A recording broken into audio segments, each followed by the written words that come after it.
So, good evening. My name is Stephanie Sepiol-Mill, and I serve as the Assistant Director of Alumni Communications here at Valparaiso University. We are thrilled to welcome you to another Alumni Experts virtual event presented by the Valparaiso University Career and Alumni Network. That's our new department name if you haven't caught that yet. This evening, we're joined by Carmen Vincent, class of 2020, documentary filmmaker, video producer, editor, and self-proclaimed empathy addict, which I think is an awesome thing to be. Carmen graduated from Valpo with a degree in digital media, where she honed her skills in video production and editing. Based in Northwest Indiana, Carmen seeks to amplify the human experience by drawing out people's authentic, diverse stories. While Midwestern through and through, she has worked with clients and told stories from across the country and in the United Kingdom and Palestine. Carmen is a Nikon Storytellers Scholar, a selected participant in Adobe's Creator Camp, and a proud recipient of the Best International Director Award at the Georgia Documentary Film Festival for her short film, Forever a Champion. Also joining us this evening are Tom, Tina, and Emily Felter, the subjects of Carmen's documentary, Teacher of Patience. Teacher of Patience will have its Northwest Indiana premiere at Valparaiso University this Wednesday, November 16th in the Hari Union Ballrooms. Carmen, Tom, Tina, and Emily, thank you so much for taking the time to join us. Participants, please feel free to use the chat function on the Zoom toolbar to ask questions of our guest. We will get to those as well as the pre-submitted questions after this presentation. This program is also being recorded, so you'll be able to watch a full replay of our discussion on the Valpo Alumni YouTube channel and share it with family and friends who may not have been able to join us this evening. So, Carmen, I'd like to start with a general question for you. Could you share your Valpo story with us? How did you choose Valpo, and what experiences most shaped your time as a student? Absolutely. So I meticulously applied to tons of schools. I think it was over 20 schools that I sent in applications to. Valpo was one of the schools that I visited, and I think this is a really common occurrence or sentiment that people get when they visit Valpo is they just felt like the warm, supportive community that Valpo has to offer. I was really intrigued by Christ College, which is Valpo's honors college, and just being able to get a balanced liberal arts education along with the digital media pursuits that I wanted to specialize in, it felt like I would get a holistic college experience, and that's exactly what I got. And I have been so blessed by the network I've established at VU, and yeah, I am constantly recommending VU to folks. I know we mentioned in your bio that you are from the Midwest. Where exactly did you join us from when you came to Valpo? Yeah, so I was originally born in Indiana, but grew up in Wisconsin. So it felt a little bit like a homecoming for me to finally be a Hoosier again. And I haven't left since. That's awesome. Yeah, we'll talk more about that later. How and when did you find your calling in filmmaking, and what draws you specifically to the documentary genre?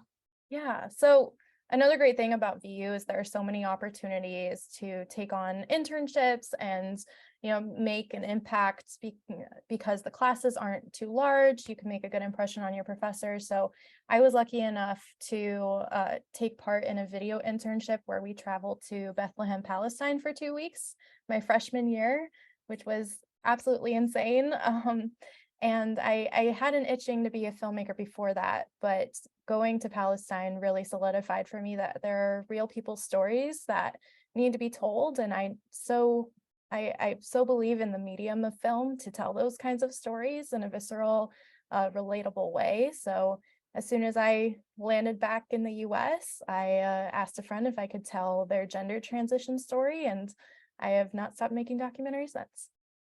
Wow, that's wonderful.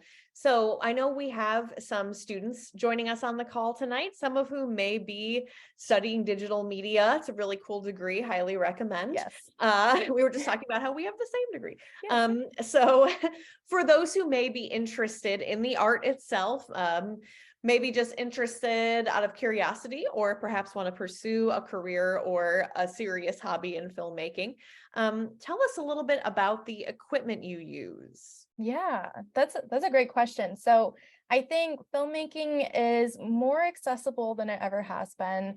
There are film festivals now solely dedicated to films that you make from your phone.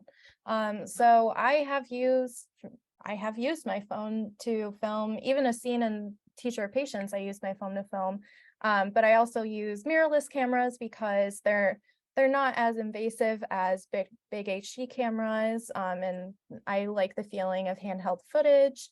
Audio is always really important. I always have multiple sources of audio being recorded, whether that's a lavalier, a shotgun mic, like a directional mic on a Zoom, stuff like that. And the comm department does a pretty good job of exposing you to different types of equipment. But yeah, I think digital media is an amazing degree for folks to pursue if they have the creative bug, but want to also have a skill that they can make money off of when they graduate, because I think that's often kind of the dilemma we come up against as creatives is we have these creative pursuits, but we don't know how to make a living out of them. And I think digital media, the degree, offers you a lot of those marketable skills.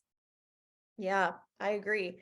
And we're going to talk a little bit more later about your actual process of making the film Teacher of Patience. But you mentioned you mentioned camera, audio. I know there were other folks that worked with you on your film. What was the general size of your crew that you're working with? Have you worked with a variety of sizes of crews?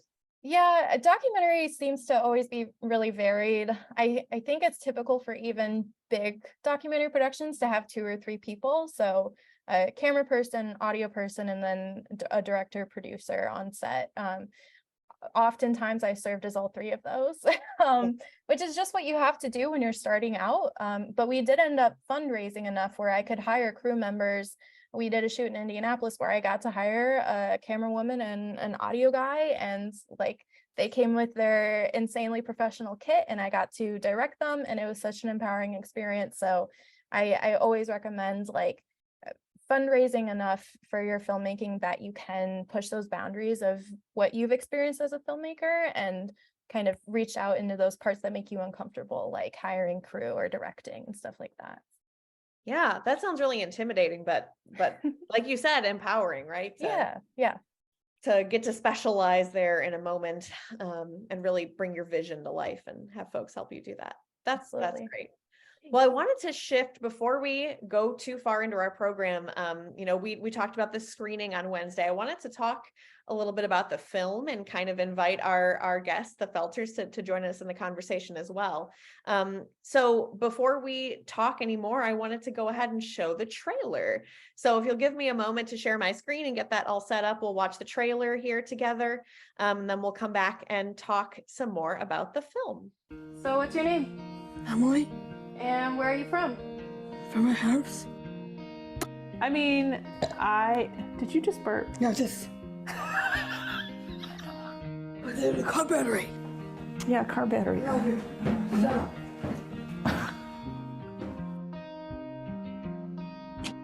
Disability education is lacking as a whole for public safety in general. So the Emily Talk was designed to help not just police officers, but medical folks, anybody, how to interact with her, how to interact with anybody with a disability. I like people to realize that Emily has a place in this world. This is Emily and her sister, Sarah. That's Sarah. Look!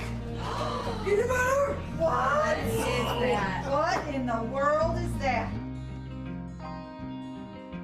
If she doesn't feel well, she doesn't just say, I got a stomach ache or my head hurts. I need you to use your words. Tell me what you need. No!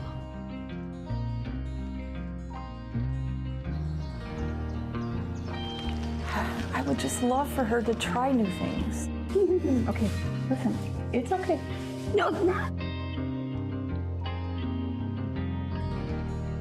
I haven't taught her anything. She's taught me to be patient. She teaches everybody around her to be patient. And that's something that for first responders is naturally very difficult to do, but it's not her job to adjust to me, it's my job to adjust to her. When you think of all the people, wherever you go, how's Emily, what's she doing? There's some people we don't even know, but they know us through her. It's amazing the people she's touched and how many. Yes! Dear Queen. Her job is to be happy, and if that manifests itself in teaching others, then that's her job.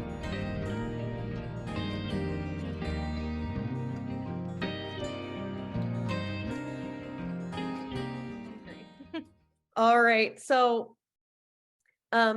Carmen, I wanted to go back to you briefly so you could introduce us to the Felters before we started on asking them questions. So, how did you meet the family and what inspired you to help tell their story?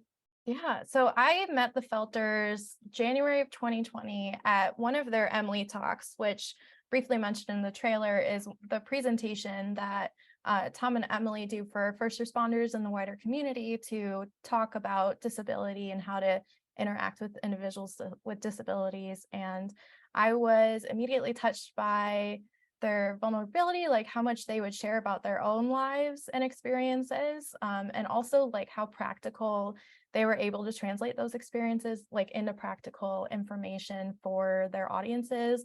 I just thought it was really special, the kind of advocacy work they were doing in a region like Northwest Indiana, where sometimes resources and education opportunities like that can be few and far between or difficult to access. So them making that conversation accessible to everyone really touched me. I ended up walking up to them right after the Emily talk and asked if I could make a film about them. And to my surprise, with no hesitation, they said yes. And the rest is kind of history. We continued as much as we could to make this film during a pandemic, and that was really difficult, but it gave us more time to really kind of expand upon just the little idea I had at first that became something much more ambitious and much more involved in the community. So I'm grateful for how it all worked out.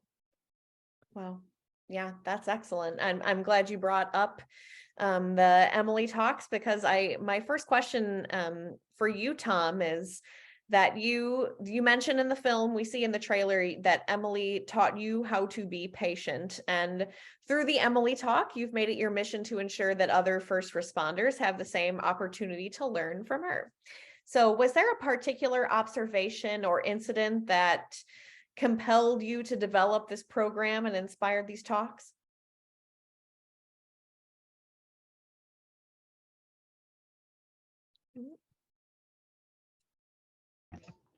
Yes, there was. In January of 2013, a gentleman by the name of Ethan Saylor in Maryland, 26 years old with Down syndrome, went to the movies, left the movies, went back in without another ticket. They attempted to remove him, but because he has Down syndrome, it means he has an intellectual disability, and he wasn't able to comprehend, you have to leave. They tried to force him to leave, and long story short, he wound up dying on the floor of the movie theater because the police officers handcuffed him while they were attempting to remove him from the theater. He died from positional asphyxia secondary to prone restraint. Prone restraint is just an awful phrase in the disability community. So I have a long career as a paramedic, so it was kind of obvious that because I wear both those hats, emergency responder and Emily's dad, I could maybe prevent that kind of thing from happening again. So here we are. Yeah. And talk about your process for developing this talk, and how did you get it out into the world? How did you get out in front of other first responders? Our first talk was in 2015 at our hospital. I sit on the board of directors of Chasing Dreams, which is a 501c3 disability support group. So Chasing Dreams and I put together what was 100 versions ago of the Emily talk, and we did it for first responders there, and it's just kind of evolved since then. Adding videos and adding new information and adding whatever needs to be added, to keep it up to date and fresh. Yeah. And did other departments around the state and the country reach out to you? How did they find out about the opportunity to learn from you? Facebook, Facebook mostly, but when we've been all around this area, we've been as far as Washington State. A friend of mine is a fire chief out there, so he brought us out there. We've been to, as Carmen mentioned, we've been in Indianapolis a couple times. I have friends, in emergency services down there. So a lot of it is word of mouth. A lot of it is social media. Wow, very cool. So this question is kind of for all of you, Tom, Tina, and Emily. Describe the experience of participating in a documentary film. What was it like working with Carmen and being in a movie? You can be honest. It's been exciting for me. I mean, as Carmen mentioned, the pandemic kind of threw new hurdles at us, but it also, as Carmen mentioned, allowed us to spend more time on this. Carmen was basically embedded in this family for a while. She came to family functions. She stayed at her house. No, mind you, we didn't even know her. Let's add that little piece. I mean, we love Carmen now. She's part of the family, but going into this, we didn't know her, and now she's at birthday parties, and she's going to dinner with us, and we didn't know her, so it initially it was very awkward, but we got past that pretty quickly. And on a pretty regular basis, we would have to remind Carmen that she should be recording the bad things that are going on. There you go. Good job, Emily. When Emily's having a moment, I mean, you saw it in the trailer. When she's having a moment, Carmen would say, "Is it okay to record this?" And we'd say, "Yeah, this is part of the deal.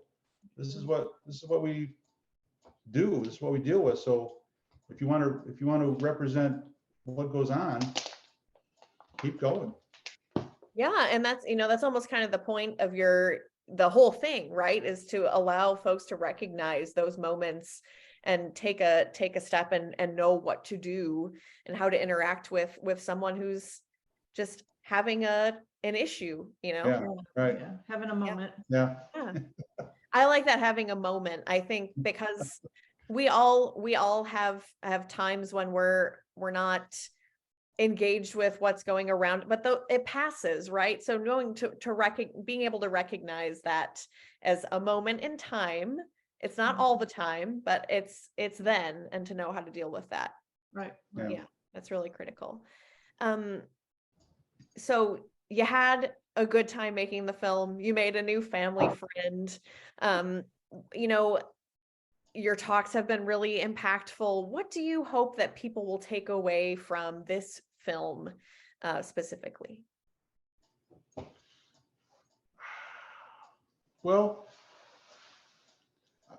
I guess the big thing is the concept of normal.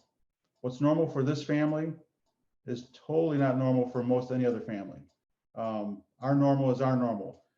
So when we see families with neurotypical kids and they're doing all the things that neurotypical kids do, that's well and good, but that's their normal. So this is what Emily does or doesn't do is not any less. It's just different. That normal is a relative concept. It's a very fluid term, and don't. Just because my normal is different than yours doesn't mean it's bad. It's just different. Yeah. I know. Makes sense. So I just want to remind our participants, now's the time when, if you have a question that you would like to ask of any of our presenters, you can pop it in the chat and I'll keep an eye out for those, but I certainly have some more for all of you. So Tom specifically, to clarify, do you continue to do your talks? I think you do, correct? You're still doing, yes. Yep. So then how do you see Teacher of Patience as another tool, as a supplement to those talks? Well, it only helps me get the word out that we're doing what we're doing. I mean, we've made contacts. Carmen and I both have made contacts just based on what little exposure her film has got to this point. I mean, we've Carmen has hooked up both of us with NVFC, a group out of Washington, and they're just doing amazing things for us and everybody else, because we're not the only show in town. There's folks all over the country with disabled kids or disabled relatives or whatever that are doing the same thing I'm doing, just trying to tell people that this is normal. This is what you may run into, and if you do, here's how you're going to deal with it. Most every talk I give, I say, if you leave with nothing else, I want you to be patient. Yeah. That's all you got to do, be patient. That's wonderful. And universally, Carmen's film is helping us spread that message. Yeah, that's great. Kind of along this, speaking of the reach and going around the country, Carmen, I've got another question for you. I noticed, kind of looking at the credits on your film, that you were working with some producers and some editors and some local folks too, who people might recognize, but producers and editors specifically out in New York City, other parts of the country. How did you meet those folks, and how did they come to work on this project with you? Yeah, so I graduated May of 2020 in the thick of the pandemic, and at that point, the way to get into the film industry was still networking, but it was virtual networking. So I went to all the events I possibly could and ended up meeting my mentor, Heidi Reinberg, who is a celebrated producer in New York and has worked with all kinds of networks. And she agreed to come on as an executive producer of the film to kind of usher me through, what I don't know, because this is the first time taking a stab at this in such an ambitious sense. Instead of just making a 10-minute, 5-minute film and putting it on YouTube, I'm trying to do it all right. So she came on, and then my consulting editors, also out of New York, who was able to just provide me guidance as I tried to edit this incredible story into a half-hour bite-sized piece. So the rest of the crew, there's a lot of crew from Northwest Indiana as well, and Indiana in general. I do believe having that healthy mix is really important, because I love having these opportunities to engage with fellow Indiana creatives, and also you need those New York, LA connections and contacts to secure that kind of reach that you want to have. Yeah, and you mentioned that you're a Midwest person. Yeah. I'll ask a follow-up question then. New York and LA, these are places that we think of when we think of film and filmmaking, and a lot of ways are synonymous with the creative arts in general. Yeah. As a fellow Midwesterner who has also stayed in the Midwest, I'm sure people say to you sometimes, like, hey, what are you doing here? You've had all this success. You have these contacts elsewhere. Why are you still in Indiana? Why haven't you moved to a coast? So what factors into your decision to remain in the Midwest? Yeah, I think I like being that oddball, raising eyebrows. People remember you. I'm the filmmaker from Indiana, in my New York contact group. So I think that's pretty awesome. But also graduating in the pandemic, I didn't want to pay New York or LA rent just to stay inside. So I ended up sticking around here and fostering a freelance business with the contacts I had made at VU. And that has been how I support myself, so that I can make these films. So through that, I realized there are so many stories here in Indiana that just don't get told on the big screen, because filmmakers aren't here as much, or there are filmmakers here, but there aren't solid funding channels to be able to fund those kinds of films. So I thought, if I could make a little bit of tell a story here from Indiana and show people that this story not only is relevant to the rest of our country, but that there are Indiana creatives here that deserve to be supported and funded, that would be a success to me. So I'm still working on that. There's an amazing new subscription service called Hoodocs, which highlights Indiana documentaries by and about Indiana stories. I'll grab the link right now and drop it in the chat, but there is a thriving Indiana film community. It's just, it needs more unification and more like fundraising access to make the dreams a reality. So yeah, I'm working on that. Yeah. And speaking of May 2020 and the pandemic and everything that's gone on for the past couple of years, do you think that, you know, the increased interconnectivity, you know, we weren't doing these kinds of virtual events prior to the pandemic. We probably should have been, and I wish we had been, and I'm so glad we're doing them now. But do you think that that has made it easier for filmmakers who don't go to those traditional cities to be heard, to be seen, and to make those connections? 1,000%. I was recruited to be on the 2021 lab cohort of RespectAbility's entertainment professionals with disabilities, which is an amazing cohort of people from New York and LA. And like, I got to be included in that just because of this virtual shift. They had never done a virtual cohort before. So if it weren't for the pandemic, I wouldn't have had access to that kind of opportunity.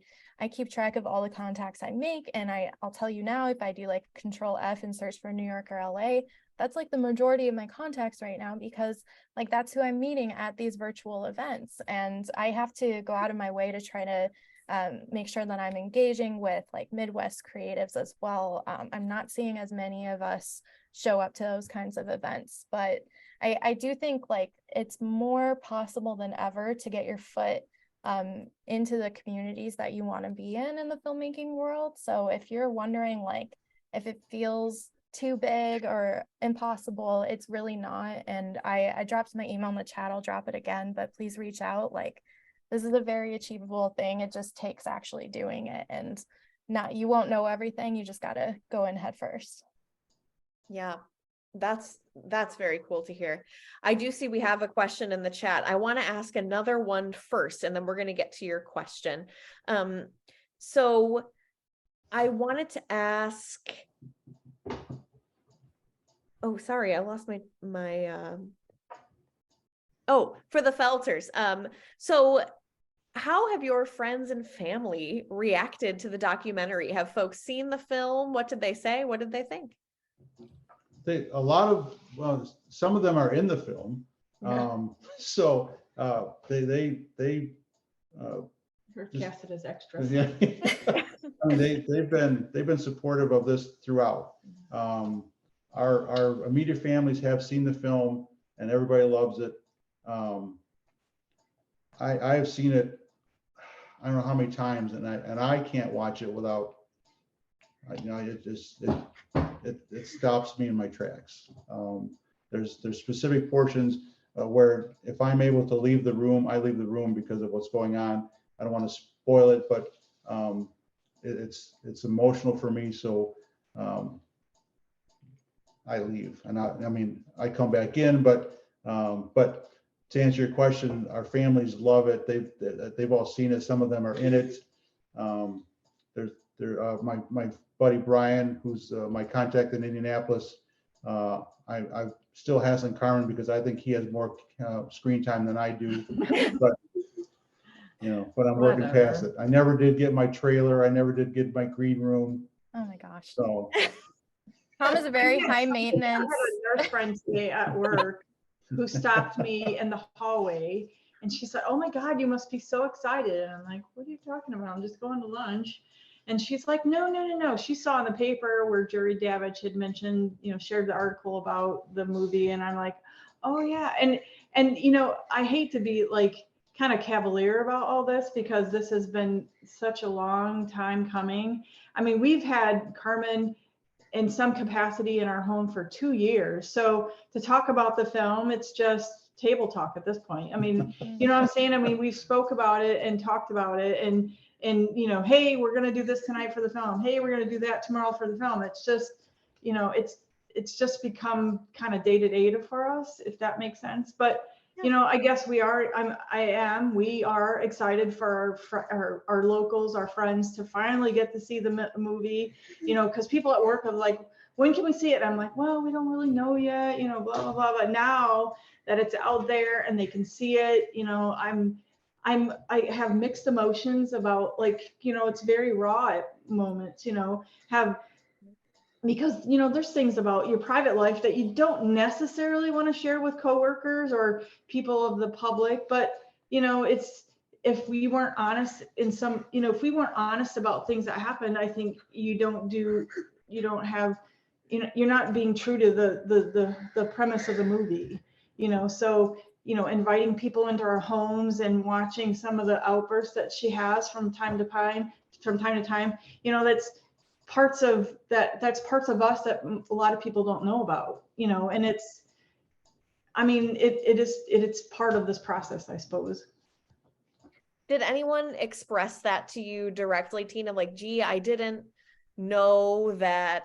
Well, not yet, because I haven't seen the movie, but I suspect that will happen Thursday.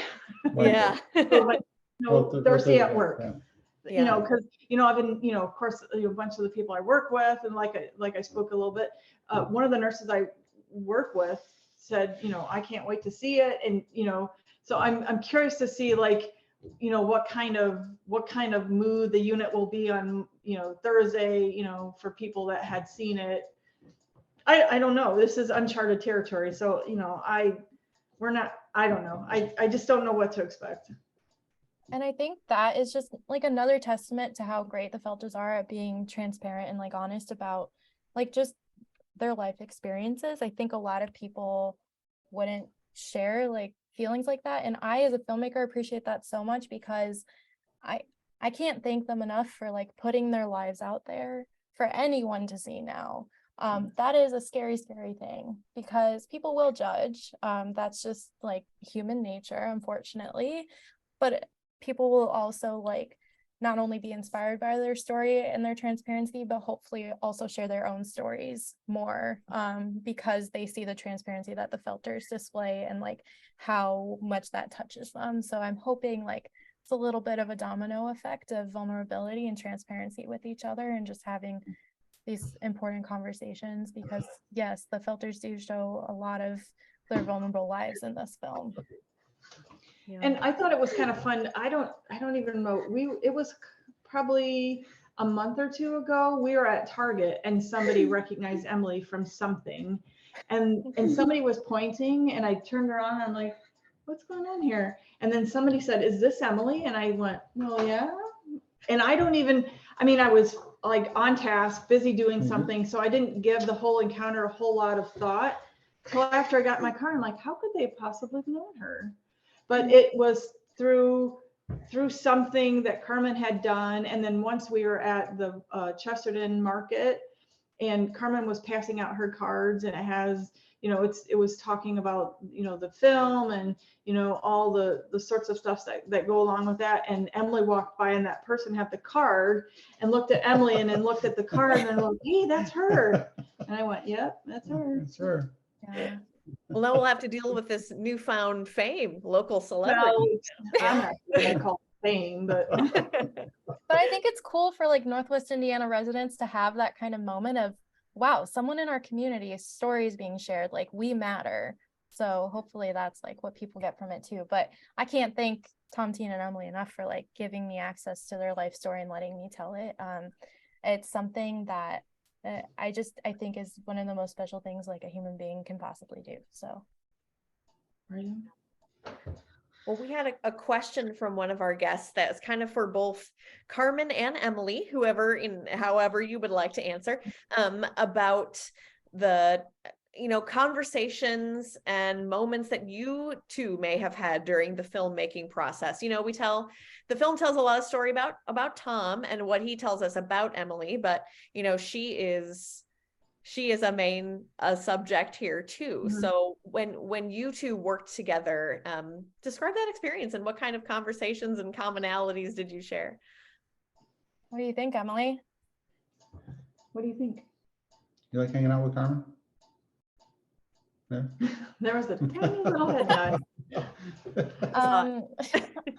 I consider her a close friend. I don't know if that's reciprocated all the time, but I mean, again, I was like putting a camera in her face all the time. So how would you feel about that?